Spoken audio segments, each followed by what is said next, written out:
Good afternoon, everyone, and thank you very much for joining this session on FX automation. Now, this topic of FX automation is very topical in the world of corporate treasuries, as you all are well aware of. I had pulled some very interesting statistics on FX automation. So the entire FX market has evolved significantly in the last 15 to 20 years. So 20 years back in 2001, the FX volume that was traded daily was about $1.2 trillion, of which about 85% was on voice, right? And only 15% was electronic. And fast forward to 2019, and it has completely changed. The landscape has totally changed. The volume traded is about 6.6 trillion, almost 5 times more. And 60% of it is electronically traded, and the voice part of it keeps coming down. Now, that is what has happened in the FX market side, but equally on the client side, also what we have seen is that the treasury teams have automated their FX workflows, right? Both for risk management purposes as well as for payment purposes. So we'll do a little bit of a deep dive, and my guest for today is John Murray from the Paysafe Group, and Paysafe is a leading UK fintech company. He will share a lot of his experiences. John has a rich experience. I will not steal his thunder, so I'll first pass it on to you, John, and why don't you introduce yourself a little bit, and then we'll crack on from there. Thank you, Seth. It's a pleasure to be here. Yeah, I joined Paysafe last summer, August 2020. Before that, I worked at BNY Mellon for 18 years in foreign exchange, primarily e-commerce and FX overlay and FX payments. And prior to that, I spent 12 years at Bank of America.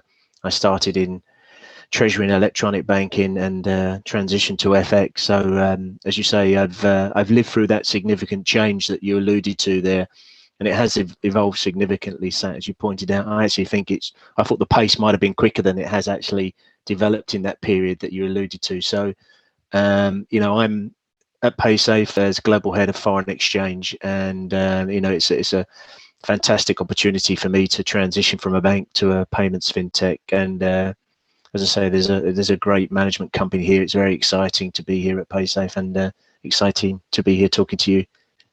Thank you very much. Thanks, John. So let's dive into it, right, into the topic. So let me start with a bit of a general question, a little bit. So in the the FX and the payment space has been particularly very hot in the fintech segment, right? I mean, that is where fintechs have really gained a lot of traction, have succeeded, and there's plenty happening there, right? It's a fast-paced market completely, right? In Paysafe, I think what you all are trying to do is slightly unique. I mean, it's a very interesting play. It's a very interesting business model. It's a consolidation of a number of different fintech solutions. So can you tell us a little bit more about what is under the hood in the Paysafe Group, right? What are the different components of it, and what is generally the strategy? Yeah, happy to. So as you say, Paysafe is a many-coloured fintech, as I like to call it. We're a leading specialist in payments and payments platforms. We have three core businesses. So we have our three core businesses, our consumers and businesses. So we have a digital wallets business, which includes our money transfer remittances business, Skrill Money Transfer. We have our acquiring or merchants business, supporting merchant services, payment processing, and we have our eCash, so our prepaid card and online cash businesses. So, you could argue if we're looking at who are our competitors, we have many competitors. It could be PayPal, it could be Square, it could be Revolut TransferWise. So we're very broad brush in terms of our capabilities and distribution. But primarily what we do is provide services and safeguarding for our clients and their digital monies, and through an efficient ecosystem, if you like, where we're allowing them to transact and process access for merchants and consumers and vice versa. Fantastic. And I think one common denominator, I guess, is FX, right? In almost all your lines of business, there is a significant element of FX, right? That's kind of safe to say. Yes, I would say it's one of the lowest common denominators in any cross-border transaction, and we do a lot is foreign exchange. You're quite right. So that's one of the reasons I'm here to help look at that and look at ways we can make that a better process generally. Fantastic. So just speaking to you previously, right? I'm aware that you've come in into this role, and you're looking at a bit of a treasury transformation, if I can use that phrase, to automate a lot of your FX processes. So you've spent a few months already there. You've done your homework. So in terms of how do you want to go about this automation journey, right? And what is the role of the treasury? Because when you do these treasury transformation within organizations, right, it's not only the treasury, it's other parts of businesses, including your product management, your technology partners, compliance, legal, and everyone. So tell us a little bit about what's the roadmap and what's the role of the treasury in this transformation exercise. Sure. So I actually work in the banking division, which is a relatively new business unit that's set up, at group level to support the businesses, the core businesses I mentioned. So we actually work alongside and collaborate closely with the treasury team. And I think it's, to your point, it's also all about integration right now. I think the last year and COVID impact has really highlighted, I think, the need for treasury function here and in many places I expect to be more reactive than proactive, right? Which by that I mean there's been a much greater demand for a more consistent view, consolidated view of activities that are either being conducted internally by the businesses or with external banks and parties. So I think it's interesting. I think I might mention to you before, when I joined, someone sent me a schematic of the sort of treasury management system and all the connections, and it reminded me of one of those British Telecom green cabinets you see when you see the engineers with thousands of little cables. Right. It was quite frightening when I saw it, but that gives you a sense of the level of complexity we have with the businesses, the multiple platforms and processes, and bringing it all together. Just give you a sense of what we've been trying to do from a treasury perspective, consolidating that multiple set of data streams, and they're using lots of different formats and technologies, but you're trying to give treasury a holistic, but I'd say a sensible, simple view of our cash and where it is and what it's doing at any point in time. And I think that's been one of the sort of serious impacts we've seen in the last year or so for treasury around the COVID impact, right? Is to get much better sense of fingertips of what's going on with cash and what we're doing with it and how we might need to pull it back or make use of cash more readily. So for me, coming in to look at FX, I think the approach is very similar. I've been looking at the legacy processes that we have through the businesses, again, multiple businesses, platforms, data streams, and even I would say more just the general nuanced FX that's conducted through the different businesses.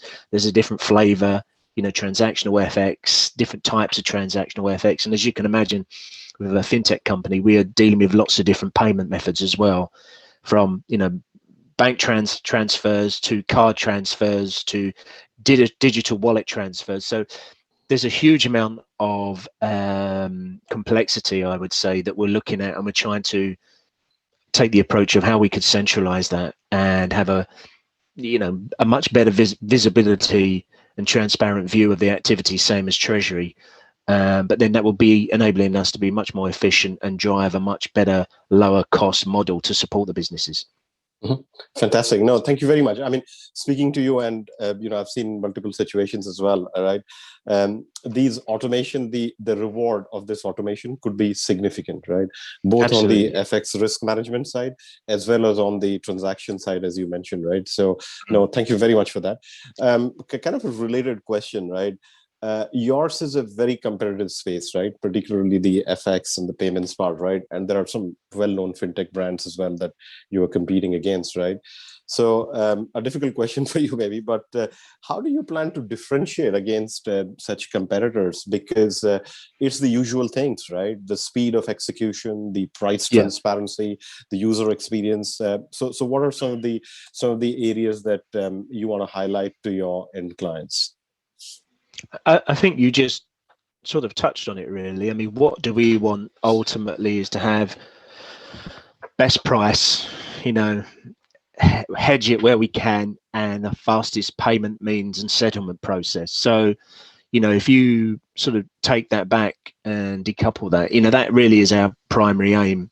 Certainly when I look at payment processing and FX, will be to make that as riskless and frictionless as possible in terms of not only our internal ecosystem, but how we're then delivering services to our consumers and businesses for any payments or transactions that they want to process globally, anywhere in time. Right now, there are challenges within that frictionless environment because it isn't frictionless today. And honestly, it's not going to be for some time. There are many regulated markets where it's particularly a challenge, and a big challenge for foreign exchange to support that process. But I think, we look at it that we want to be and remain competitive. It's important that, you're in a space where the consumer can be very, I would say, their loyalty, they can be fickle, let's put it this way, right? And they have the ability to move around and change services very quickly, as you know. So I think that's a primary driver as well, is retaining loyalty of customers so that we can recycle monies. If they deposit monies with us, we want that money to stay in our ecosystem for various, whether it's then, and it's how we recycle, retain, and actually grow that distribution with consumers and merchants for that matter. I mean, clearly, the last year with COVID has seen some aspects of our business model change where we've seen increased demand, but we've also seen that we've lost demand depending on the type of activity. Clearly, there's been a lot more demand around sort of online aspects, subscriptions to things like Netflix or Spotify or these type of companies, as well as online gambling and gaming type facilities. Those type of areas have seen growth, but at the expense of, say, where you would see more traditional areas like travel and airlines and stuff, where I saw some statistics, we've slipped back to the 1970s in terms of the amount of flights there are today. That will change clearly, and we see signs that will start to rebalance correctly, but it's clearly allowed us to be much more because of our broad distribution, it's enabled us to adapt better in terms of our market and models. So we're not one size fits all. We've got many solutions for many clients, for many products, as it were. But it's also important for us, as I look at what if we wish to remain competitive, so it's important that we look at the collaboration and our relationships, whether it's with our banking partners or the various sort of different types of payment partner you might have out there. So I think it's, from my perspective, when I look at the FX component, it's there to enhance the overall business opportunity that we see, whether they're looking at how they can increase their revenue or increase opportunity. Generally, FX has a critical role to play there to help enhance and make that process more efficient. So I think we want to really look at where we can outsource more risk, FX risk, certainly. But I also think at the same time, we want to be able to give the businesses much more localized, real-time competitive pricing and put that at their disposal. So I think that, is remaining and continuing to be competitive, across the various businesses we service, I think is critical right now. Fantastic. Now, you did touch upon some of the areas, right, about outsourcing some of your risk management to banks and other providers, right?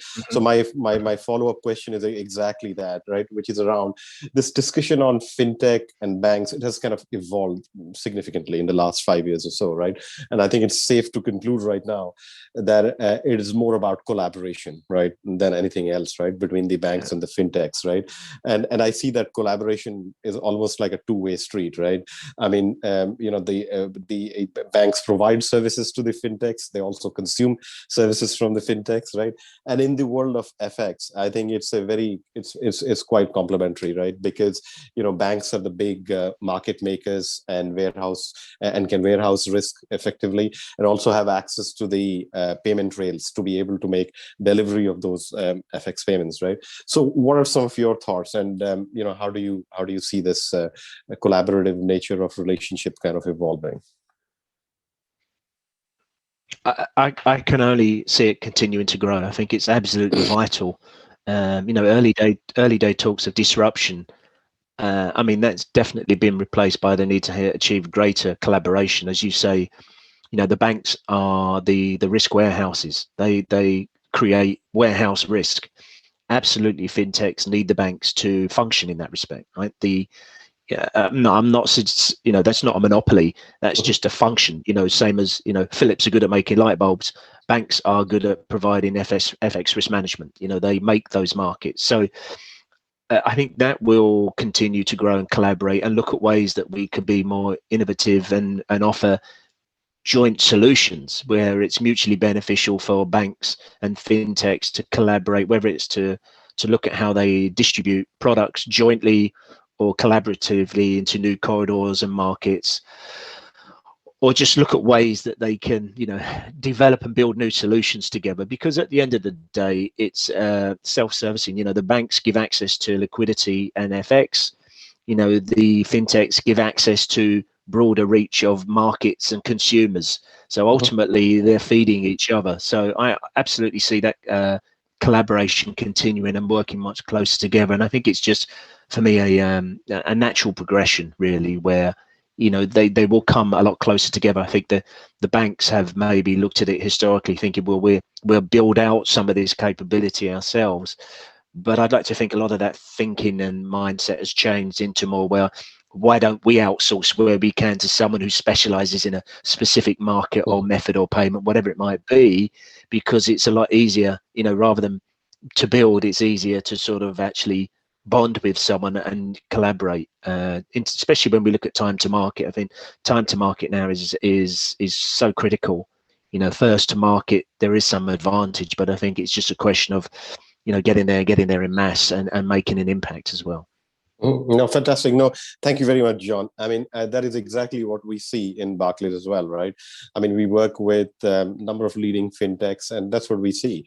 As market makers, we are very well placed to warehouse the risk and manage the risk at our end. And the clients, both corporate as well as fintech clients, right? The clients who are able to automate their workflows completely and then tie it with ours, generally reap the rewards, right, of this, of the automation journey. Now, in terms of, go on. I was just one comment I was going to make around that will be this view of. I know there's been some talk about disintermediation with the banks, with peer-to-peer and stuff, and I follow that very closely, but I still think banks sit within that equation regardless, right, as a sort of credit intermediate in the first place. So I think there's a lot going on in the space, I think, that's trying to sort of change that relationship, but I think they're still going to stay very close together, corporates and fintechs, with their banking partners. I completely agree with that. Now, the other point that I want to touch upon is I did allude to it at the beginning of this conversation, right? This five-fold increase in the FX volume that is traded daily. It's been powered heavily by technology, right? The adoption of technology has meant that the entire FX journey, I mean, from pre-trade to post-trade, right, has become completely automated, right? The speed of execution has massively increased, right, and that has resulted in significant benefits to the end clients as well, right? So, what are some of the new technologies you are seeing which could be particularly helpful for our clients like corporate treasuries and others in terms of FX automation? I mean, the ones that I hear of definitely are things like APIs, because APIs just help with that integration of platforms much easier. The other ones are machine learning and the user interface that you provide to end clients. So, what are some of the hot technology topics that you generally hear about? I think from my perspective with foreign exchange, it's clearly around the APIs and that sort of integration, twofold, integration that we're trying to achieve with our banking partners so that we can consume foreign exchange rates as quickly as possible in their different flavors, but also how we can then offload the risk back to the banks as quickly as possible.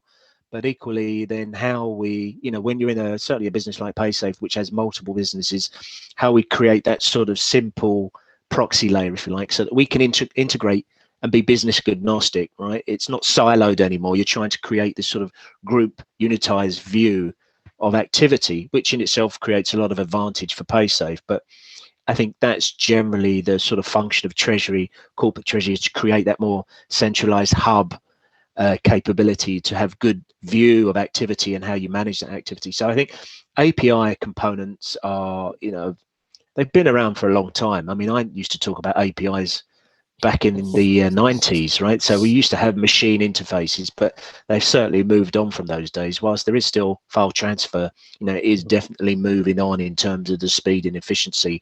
But to your point, with that now, we're seeing more of that being overlaid with the machine learning and the AI and bots that can do certain, what I would call administrative type functions to support that.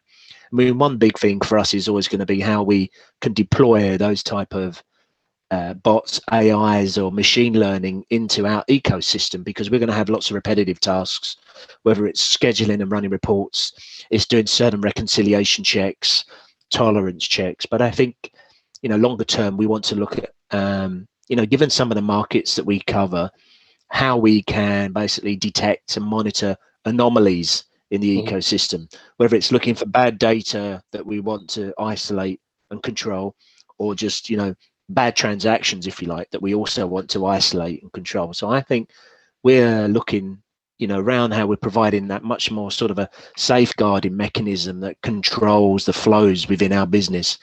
But I think as it leans into our partners like the banks, equally we're going to be looking and reliant on them to help us sort of bridge some of those gaps where, I think we both would have common interest to look at these type of areas where we want to build much better, mousetraps so that we can control the type of flows. I mean, especially, I think, to your point, digitalization has been on steroids the last 12 months or so because of COVID, right? We've seen a huge ramp up, move away from cash.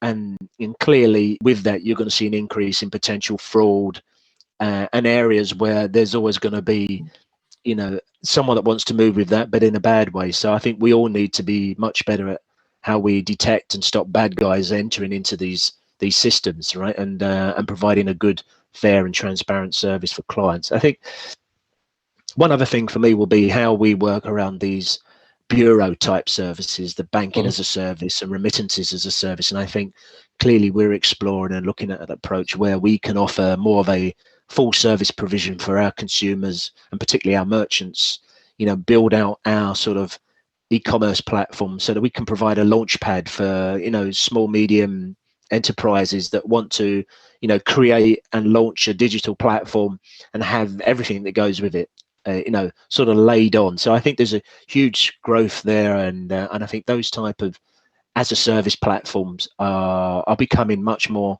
pronounced, I think, now, and how they're being developed. I mean, to me, they've always been the same thing, a sort of a bureau type service, right? So again, is outsourcing, right?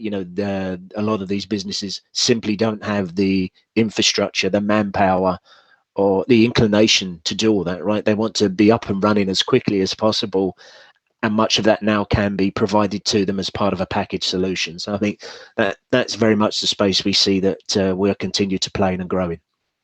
Fantastic. Now, I think it's a good time to take a question which has come in, right, which is kind of related to this in some ways, I would think. Now, the question is, the way I would sum up is regarding open banking, right? Particularly, how is this space evolving in the UK market, right? So let me give my thoughts on that, right? So my thoughts are, quite similar to what you just, kind of mentioned, right? So there were some regulatory changes which happened a few years back, which made open banking a lot more easier, for independent players to develop open banking solutions, particularly in the retail banking space. And same as well in the corporate space as well. There are benefits for the clients as well, right? And this kind of related to each other, right? I mean, what we discussed about APIs and things, right? Like REST APIs and all, right? So I think that is definitely the direction of travel that we are seeing, right? Now, certainly the fintech clients are always in the lead because they lead with technology, but also there is increasing demand coming from corporate treasury clients as well, right? So basically what our clients are saying is that, we want to consume services, whether they're retail banking clients or they're corporate banking clients. I think the voice is exactly the same, which is we want to be able to consume services from you and from multiple players in the easiest manner possible, right? And the easiest manner possible is typically APIs or REST APIs, right? And that is where the banking community is investing heavily as well, right? I mean, it is so easy these days to even create an app, right? I mean, you want to create a weather app, you'll probably get the entire weather data on the web through REST APIs, right? And if you just know some basic programming, I think you can create an app, right? So I think that's definitely where this world of FX and payments is headed as well, which is increasingly banks like ourselves will expose our APIs for clients to consume, and then you can then integrate it into your tech platforms in the easiest manner possible, right? And that has huge benefits. I mean, one of the things that we see is when we provide automated solution to our clients, the onboarding times can be longer, and very often it is because of a lot of heavy lifting that has to be done on the tech side, right? So if that part of the journey in the automation, in FX automation, is kind of simplified, then yeah, there's certainly a huge amount of upside for our clients, right? But anyway, what are some of your thoughts on that as well? Yeah, I totally agree with you. I think it's really, look, there are, whether it's a retail, it's a consumer, or it's a corporate treasury, I think everyone now wants to get a good holistic view of their activities, whether it's cash, their investments, whatever it might be. So clearly the open banking has created that sort of appetite for sort of aggregation type services, right? One-stop shop. I just want to see everything that I have at my fingertips in one place. So, that's, banks looking to do that, but equally there are third party, the fintechs and vendors that are asking clients to open up their bank accounts to get access to that data. So, it's a huge change, right? That whole, years ago we used to talk about, how wouldn't it be wonderful if we could give our clients, corporates and institution clients, access to our back office so they can look at the activity and see what's going on, and look at it more like a sort of DHL type service where you can see exactly where transactions are in the process. And this to me is just an expansion of that, right? It's providing, that rich content delivery of, your balances, transactions, how you can switch between these type of services. And I think for banks and ourselves, it's a branding exercise as well. I think banks, they're not bricks and mortar anymore, right? They really have to embrace the whole digital world that we're living in today and sort of represent their new brand of banking. If I look at the younger generation, I think they probably wouldn't even think about high street brands as such, right? The banks, even though they advertise on the telly, they're very focused on how they can pull that activity, and aggregate the content to look at it. So I think from a payments perspective, I think it's just going to continue to consolidate, right? The way that the end user can access and process corporate. I think corporate treasury been looking at this for a number of years, right? They want to be able to look at how they can get good visibility of all the activity, whether it's on a centralized or decentralized model. And I think how open banking supports that, it will give them the opportunity to bring together and get a much more holistic view of what's going on with their banks and the type of transactions, because big corporates have, relationships, they have lots of bank accounts, and it's, it's not efficient in this day and age to maintain a sort of siloed approach to that. It's, it's efficient to bring that all together and get a good, strong view of what the activity is. And as I mentioned right at the start, get a simple view of what's going on with their cash at any point in time and that working capital. No, fantastic. I think you made a very good point there. I mean, particularly the large multinational corporate clients, right, who operate in, I don't know, 100 countries around the world. It's not unfamiliar. I mean, I've had many instances where I've heard they have thousands of bank accounts, right, and sometimes spread across maybe 50 odd bank relationships globally, right? So when you're managing a central corporate treasury of that nature, it can be very complex, right? I mean, just to see your cash at one place, right? And if the entire banking landscape does move towards that open banking and API type of an ecosystem, I think there will be certainly a huge amount of benefits. The only thing I might add, though, is that the only kind of headwind for this entire open banking APIs and the other thing, it's not a headwind, but it's kind of a consideration, is the cyber part of it, right? The security and the cyber part of it, right? Absolutely. And that is why, I think when you see the adoption of some of these technologies in the consumer, the online retail space, right, it's massive, right? It's accelerated massively, right? As I was saying, right, it's dead easy these days to create a simple app, right? Because you have the APIs available for variety of services that you need. But the cyber angle kind of makes it a little more complex in financial services, right? Because at the end of the day, you want your clients to stay safe, right? And you did allude to things like fraud and other things, right? And not to mention, financial crime and other things as well, right? So those are kind of considerations. I won't call it a headwind, but I think those are considerations which become a lot more important in financial services as compared to some of the other categories, right? And that's a very useful one. All right. I think I'll come to my final question, and no discussion, particularly in FX, is complete without making a mention of crypto. There has been a massive development in that space. I really do not know much about it, but all I can say is it has some characteristics which are very similar to the FX market, because in some sense it looks like a currency. Well, probably is not a currency, but it kind of gets treated a bit like currency, but slightly in a different way.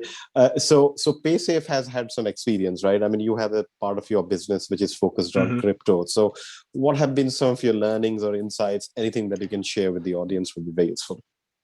But look, to be honest, I'm not that close. So as you say, we have a crypto business, that launched last year.